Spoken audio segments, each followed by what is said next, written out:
Jan went through a ton of great information in Module 3, and now it's time to get to work.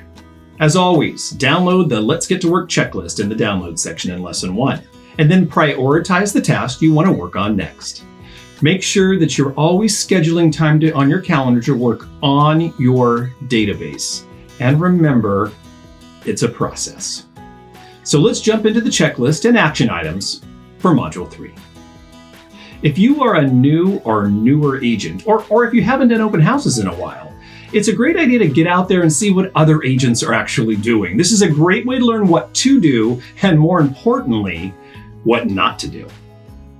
We want you to build your open house kit. Now, we've given you a lot of ideas and suggestions and possible items that you can include in that kit in the actual checklist. Then build your custom open house boards. Now, it's critical that you know the inventory and be able to prepare a CMA. As a matter of fact, practice building a faux or mock CMA. Use one of your relatives or a friend. Become familiar with the promotion and advertising options and strategies that you want to use. If you're not a proficient Zoom user, you need to learn how to use Zoom and then practice conducting a virtual open house via Zoom. Then we want you to role play the open house scripts and dialogues. Now, this is really important. Find another agent in your office that you can role play with and become your accountability partner. Super important that you practice that.